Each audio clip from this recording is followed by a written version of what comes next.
Hi friends, వినాయకుడికి ఎంతో ఇష్టమైన కుడుములండి. కుడుములు, ఉండ్రాళ్ళు, అలాగే జిల్లేడికాయలు, పాలతాలికలు ఇవన్నీ వినాయకుడికి ఇష్టమైన ప్రసాదం కదండి. దానికి చూడండి మనం వేళ కుడుములు ఎలా చేయాలో అంటే, ఈ కుడుములకి మెయిన్ ఏంటంటే పనసాకులతో పుట్టలు చేసి వాటిల్లో ఈ పిండి పోసి చేస్తారండి. అది మెయిన్ ఏంటంటే పూర్వం ఎందుకు చెప్పారో తెలీదు. యాక్చువల్గా ఆకులో ఉన్న మనకి మంచి ఫ్లేవర్ అది దొరకడానికి మన ఆరోగ్యానికి మంచిది అయి ఉండాలి పనసాకు. అలాగే ఆకులో పోసి బుట్టలు చేస్తారండి. అయితే దానికి ఇలాగ పొట్టుమైన పప్పు తీసుకుంటే బాగుంటుంది, పాలిష్ లేని పప్పు అయితే.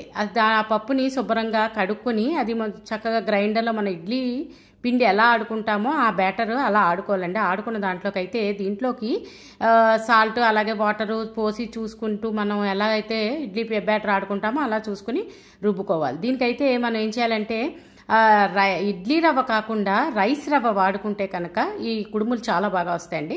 చెప్పాను కదా, ఈవేళ నా దగ్గర అయితే నేనున్న ఏరియాలో ఈ పనసాకులు దొరకలేదండి. అందుకని నేను పేపర్ కప్స్ యూజ్ చేసి చేశానండి. యాక్చువల్గా షేప్ అలాగే వస్తాయి, కాకపోతే ఖచ్చితంగా పనసాకుతో అయితే మాత్రం టేస్ట్ మారుతుందండి. నేను మళ్ళీ పనసాకులతో కూడా ఈ బుట్టలు చేసినప్పుడు ఖచ్చితంగా షేర్ చేస్తానండి ఆ వీడియో కూడా.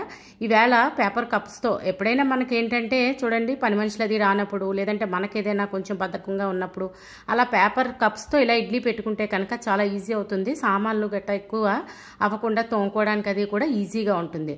దాన్ని చూడండి, ఆ బ్యాటర్ని మాత్రం చాలా బాగా మనం ఇది అయితే సోక్ చేసుకోవడం ఎక్కువసేపు పడుతుంది కదా మినప్పప్పు, అది అక్కర్లేకుండా ఈ రవ్వ మాత్రం 1 అవర్ నానబెట్టుకుని ఆ రవ్వను కూడా కడిగేసి మనం జల్లెల్లో పోసేస్తే కనుక స్ట్రెయిన్ అయిన తర్వాత ఈ బ్యాటర్లో కలిపితే చాలా స్పీడ్గా, అంటే చూపించాను కదండి అలా కలుపుకోవాలి. బాగా చక్కగా కలుపుకున్న తర్వాత మనం ఇడ్లీ స్టాండ్లో ఉంటుంది కదా, ఆ స్టాండ్లోకి అది స్టీమ్ ఉన్న దాన్ని ఆ గిన్నె పెట్టేసుకుని దాంట్లోకి పేపర్ కప్స్ పెట్టేసుకుని చక్కగా ఈ పిండి కనుక పోసుకుని ఇలా మూత పెట్టుకుని ఇంచుమించు ఇది రైస్ రవ్వ కాబట్టి 15 నుంచి 20 నిమిషాలు పడుతుందండి ఉడకడానికి. మధ్య మధ్యలో చూసుకోండి.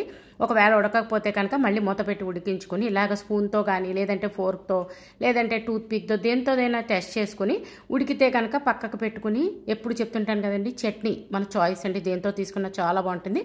అయితే నేను ఈవేళ టమాటా చట్నీ అలాగే సాంబార్ వితౌట్ ఆనియన్ అండి, పండగ కదా వినాయకుడి కోసం చేసాం, అందుకని ఆనియన్ లేకుండా సాంబార్ చేశాను. దాంతో తీసుకుంటే చాలా బాగుంటుంది. మీరు కూడా ఈ కుడుములు ఇలా ట్రై చేసి మీకు ఎలా కుదిరినాయో కామెంట్ పెట్టండి. ఛానల్ సబ్స్క్రైబ్ చేసుకోకపోతే సబ్స్క్రైబ్ చేసుకోండి. Thanks for watching. అమ్మ వంటిల్లు, మన ఆరోగ్యం మన చేతుల్లో.